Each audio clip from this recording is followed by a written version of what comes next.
नमस्कार, मैं हूं अपराजिता सिंह। प्यो पटना में आपका स्वागत है। आज है 14 दिसंबर, दिन रविवार। खबरों की ओर बढ़ने से पहले डालते एक नजर आज की सुर्खियों पर।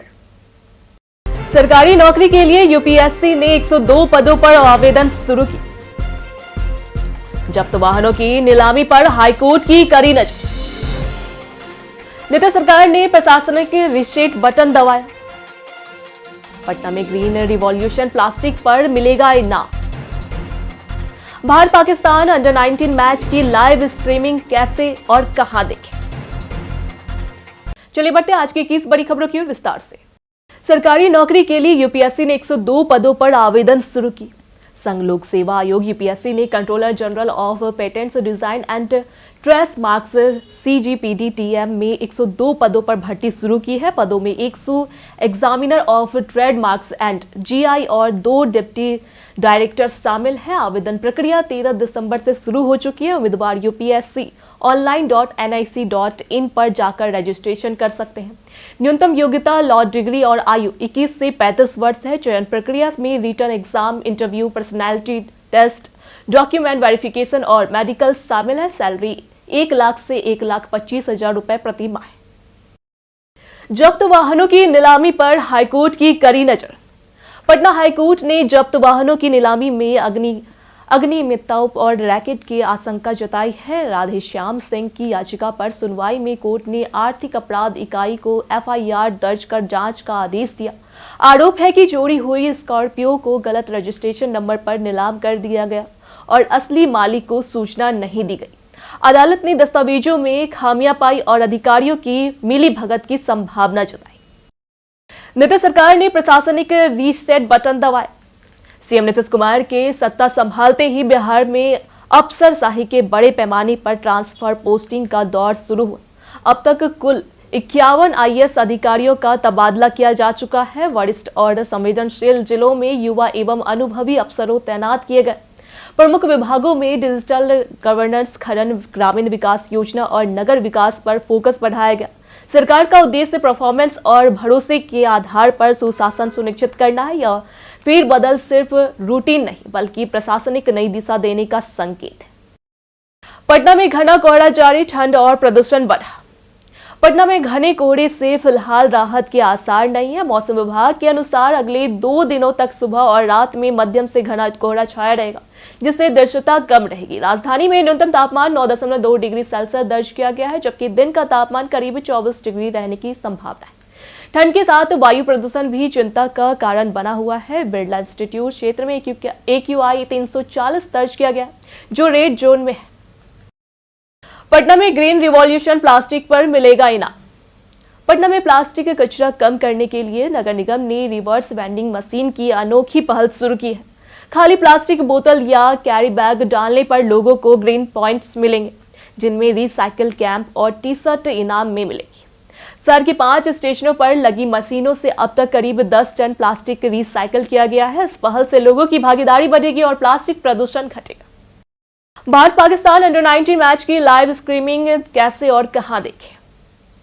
भारत अंडर 19 एशिया कप 2025 में पाकिस्तान अंडर 19 से आज दुबई ICC अकादमी ग्राउंड में मुकाबला करेगा। मैच सुबह 10:30 बजे से IST शुरू होगा। भारत के वैभव सूर्यवंशी और पाकिस्तान के समीर मिन्हास पर सभी की नजरें रहेगी। Live telecast Sony Sports Network और live streaming Sony Live app पर उपलब्ध होगी। दोनों टीमें पहले मुकाबले जीतकर इस मुकाबले में उच्च आत्मविश्वास के साथ उतरेगी। भारत और पाकिस्तान दोनों मजबूत स्क्वाड के साथ मैदान में उतरेंगे। बिहार में दिव्यांगों के लिए शुरू होगी स्पेशल बस योजना। बिहार में महिलाओं के पिंक बस के बाद अब दिव्यांगों के लिए स्पेशल बस चलाने की योजना बनाई जा रही है। इन बसों में व्हीलचेयर के लिए जगह, कम ऊंचाई वाली सीटें, ऑडियो अलर्ट और हैंडरेल जैसी सुविधाएं होंगी। इसका उद्देश्य दिव्यांग और बुजुर्ग यात्रियों को सुरक्षित और सहज यात्रा अनुभव देना है। प्रारंभिक और तौर पर पटना से शुरुआत हो सकती है और बाद में अन्य जिलों में भी यह सेवा लागू की जाएगी। शराबबंदी पर मांझी का बड़ा बयान, पुलिस कार्रवाई पर। केंद्रीय मंत्री जीतन राम मांझी ने बिहार में शराबबंदी कानून पर बड़ा बयान दिया। उन्होंने कहा कि कम मात्रा में शराब ले जाने या पीकर जाने वाले को पुलिस नहीं पकड़ेगी, लेकिन कानून का निष्पक्ष पालन जरूरी है। मांझी ने गरीबों पर दर्ज मामलों को खत्म करने की मांग की और शराब तस्करों पर सख्त कार्रवाई, संपत्ति जब्ती तथा बुलडोजर चलाने की जरूरत बताई। उन्होंने सरकार से प्रभावी कदम उठाने और शराब माफिया के नेटवर्क को तोड़ने की अपील की। अप्रैल से पटना मेट्रो टनल निर्माण शुरू होगा। पटना जंक्शन से डुकनपुरा तक 10.50 किलोमीटर में मेट्रो टनल अप्रैल से बनेगी। इसके पहले इस मार्ग के बड़े भवनों की मजबूती जांच की जाएगी और जर्जर भवनों को सुरक्षित किया जाएगा। मिट्टी की जांच पहले ही पूरी हो चुकी है। निर्माण के लिए यूटिलिटी सेटिंग भी होगी। कॉरिडोर 2 में पटना विवि से पीएमसीएच और गांधी मैदान तक टनल निर्माण जारी है। कॉरिडोर 1 में दानापुर से पाटलिपुत्र रेलवे स्टेशन तक एलिवेटेड ट्रैक निर्माण हो रहा है। नए साल से पहले पटना में सोना चांदी हुए महंगे। नए साल से पहले पटना के सराफा बाजार में सोना और चांदी की कीमतों ने रिकॉर्ड बना दिया है। चांदी का भाव बढ़कर लगभग 2 लाख रुपए प्रति किलो पहुंच गया है, जबकि बाजार में यह 1,94,000 रुपए किलो बिक रही है। वहीं 24 कैरेट सोना 3,100 रुपए उछलकर 1,32,800 रुपए प्रति 10 ग्राम हो गया है। विशेषज्ञों का अनुसार सुरक्षित निवेश की बढ़ती मांग और औद्योगिक उपयोग से धातुओं की कीमतें में तेजी आई है। खरीदार सतर्क बने हुए हैं। बिहार में गलत चालान हटाने की आसान ऑनलाइन सुविधा। बिहार में अब गलत ई चालान कटने पर आरटीओ जाने की जरूरत नहीं है। वाहन चालक घर बैठे मोबाइल या कंप्यूटर से पोर्टल पर शिकायत दर्ज कर सकते हैं। इसके लिए चालान की कॉपी, वाहन तस्वीर और रजिस्ट्रेशन सर्टिफिकेट अपलोड करना होगा। विभाग ऑनलाइन आवेदन को प्राथमिकता से देखेगा और सही पाए जाने पर चालान निरस्त किया जाएगा। इससे समय की बचत होगी और जटिल प्रक्रियाओं से राहत मिलेगी। बिहार शिक्षक तबादला नई नीति 2026 ऑनलाइन सुविधा शुरू। बिहार में 2026 की शुरुआत में शिक्षा विभाग बड़े प्रशासनिक बदलाव करने जा रहा है। नई तबादला नियमावली के तहत लगभग 6 लाख शिक्षक लाभान्वित होंगे। अब पूरी प्रक्रिया ऑनलाइन होगी। मैनुअल आवेदन स्वीकार नहीं होंगे। नियुक्ति के 5 साल तक शिक्षक का तबादला नहीं होगा, केवल विशेष परिस्थितियों में ही संभव होगा। सभी कैटेगरी के शिक्षकों के लिए एकीकृत नीति लागू होगी। इससे मनमानी, अनियमितता और विवाद कम होंगे और स्कूलों में व्यवस्था पारदर्शी एवं तेज होगी। पटना पुलिस तबादला 53 अधिकारियों में फेरबदल अपडेट। पटना पुलिस ने जिले में बड़ा फेरबदल करते हुए 53 अधिकारियों का तबादला किया है। पहली सूची के 46 थानेदार और पदाधिकारी शामिल थे, जबकि दूसरी सूची में 7 अधिकारियों का ट्रांसफर हुआ। इंस्पेक्टर राजेश तिवारी एसएसपी के एएचटीयू प्रभारी बने। अन्य इंस्पेक्टर और दरोगाओं को विभिन्न थानों और टीओपी पर तैनात किया गया। श्री कृष्णापुरी और अगमकुआं थानेदारों की पिछली घटनाओं की वजह से भी बदलाव किए गए। Bihar board inter matric practical परीक्षा तिथियां तय। बिहार बोर्ड की इंटर प्रैक्टिकल परीक्षा 10 से 20 जनवरी तक होगी। मैट्रिक की प्रैक्टिकल परीक्षा और इंटरनल असेसमेंट 20 से 22 जनवरी तक आयोजित होगी। प्रवेश पत्र इंटर के लिए 20 दिसंबर, मैट्रिक के लिए 8 जनवरी को जारी होंगे। इंटर सैद्धांतिक परीक्षा का प्रवेश पत्र 16 जनवरी को मिलेगा। दृष्टिबाधित छात्रों के लिए विज्ञान और गणित के विकल्प बदलेंगे। विशेष परीक्षा का रिजल्ट मई-जून से आएगा। बेटी की वजह से उपेंद्र कुशवाहा की सदस्यता सवाल। बीजेपी कोटे से दीपक प्रकाश मंगल पांडे की जगह बिहार विधान परिषद जाएंगे। वह उपेंद्र कुशवाहा के बेटे हैं। इसके कारण उपेंद्र कुशवाहा की राज्यसभा सदस्यता अप्रैल 2026 में खत्म होने के बाद जारी रखना मुश्किल होगा। बीजेपी परिवारवाद के आरोप से बचना चाहती है और सीट अपने कार्यकर्ताओं को देना चाहती है। जेडीयू सहयोगी नहीं बन रही है, इसलिए कुशवाहा का विकल्प केवल बीजेपी के सहारे ही संभव है। आयकर रिटर्न धारकों के राशन कार्ड होंगे वेरीफाई। राज्य में राशन कार्ड आधार से जोड़ने के बाद आपूर्ति विभाग ने स्कैनिंग शुरू की है। पहले चरण में 54.2 लाख गलत दस्तावेज वाले राशन कार्ड धारकों के नाम काटे जाएंगे। पटना, मुजफ्फरपुर, पूर्वी चंपारण और सीतामढ़ी में बड़ी संख्या में फर्जी लाभार्थी चिन्हित किए गए। आयकर रिटर्न 2.5 एकड़ से अधिक जमीन या 4 पहिया वाहन वाले लोगों को मुफ्त राशन नहीं मिलेगा। सूची का सत्यापन 90 दिनों में पूरा होगा। पटना स्कूलों में नर्सरी एलकेजी एडमिशन फॉर्म जल्द जारी होंगे। पटना के बड़े स्कूलों में नर्सरी और एलकेजी एडमिशन के फॉर्म जल्दी मिलेंगे। संत जेवियर्स हाई स्कूल में 15 दिसंबर से फॉर्म ऑनलाइन उपलब्ध होंगे। मैरीवर्ल्ड किंडरगार्टन में 10 जनवरी को ऑफलाइन फॉर्म मिलेगा।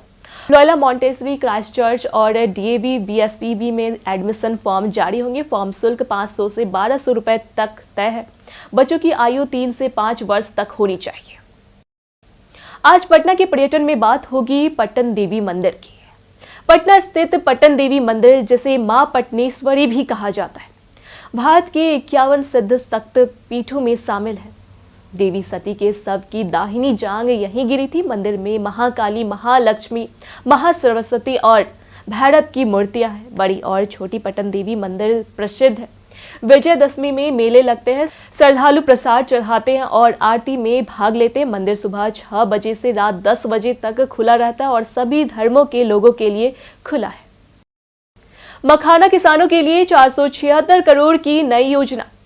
बिहार सरकार ने मखाना किसानों और उद्यमों के लिए 476.03 करोड़ रुपए की केंद्रीय मखाना विकास योजना की घोषणा की है। योजना 2025 से 26 से 2030 से 31 तक चलेगी और मखाना खेती, प्रशिक्षण, तकनीक हस्तांतरण, प्रसंस्करण, मार्केटिंग और निर्यात को बढ़ावा मिलेगा। बिहार कृषि विश्वविद्यालय और अन्य संस्थान उच्च गुणवत्ता बीज, उन्नत खेती व प्रसंस्करण तकनीक सिखाएंगे। इससे किसानों की आय बढ़ेगी और मखाना उत्पादों की गुणवत्ता व वैश्विक प्रतिस्पर्धा मजबूत होगी। आज पटना की पहचान में बात होगी सुशांत सिंह राजपूत की। सुशांत सिंह राजपूत 1986 से 2020 एक प्रतिभाशाली भारतीय अभिनेता थे। उन्होंने टीवी शो पवित्र रिश्ता से शुरुआत की और काई पोचे, MS Dhoni, the untold story, Kedarnath, 100 चिरैया और छिछोरे जैसी फिल्मों में अभिनय किया। उन्होंने 3 बार फिल्म फेयर नामांकन और स्क्रीन अवार्ड मिला। उन्होंने अभिनेतृत्व के अलावा व्यवसाय और NGO कार्यों में भी योगदान दिया। कई कारणों से दर्ज है भारत के इतिहास में आज की तारीख। 14 दिसंबर 1911 में नॉर्वे के खोजी रोल्ड एमोंडसन पहले इंसान बने जिन्होंने दक्षिणी ध्रुव पर कदम रखा। यह मानव साहस और खोज की बड़ी उपलब्धि थी। इतिहास में इस दिन अन्य महत्वपूर्ण घटनाएं भी हुई, जैसे भारत में नगर निगम की स्थापना, 1687 राजेंद्र प्रसाद का संविधान सभा अध्यक्ष बनना, 1946 और अपोलो 17 का चंद्रमा मिशन, 1972 जन्म और निधन में राज कपूर, BKS अयंगर और जॉर्ज वॉशिंगटन जैसे लोग शामिल हैं। यह दिन प्रेरणा, साहस और सकारात्मक उपलब्धियों का प्रतीक है। बीते दिनों जिन्होंने हमारे वीडियो पे लाइक और कमेंट किए थे उनके नाम हैं संजीव कुमार, अमरजीत कुमार, अबोध कुमार, अनूप मास्टरमाइंड, राकेश मिश्रा। इसी के साथ बढ़ते हैं आज के सवाल की ओर। आज का सवाल है, क्या आपको लगता है कि भारत आज मैच जीत पाएगा? आप अपना जवाब हमें हमारे कमेंट सेक्शन में लिखकर जरूर बताएं। आज के लिए इतना ही। पटना की तमाम खबरों के साथ बने रहने के लिए देखते रहे प्योर पटना। और साथ ही अगर आप यूट्यूब चैनल पर देख रहे हैं तो चैनल को सब्सक्राइब करें। अगर आप फेसबुक पेज पर देख रहे हैं तो लाइक और फॉलो करें।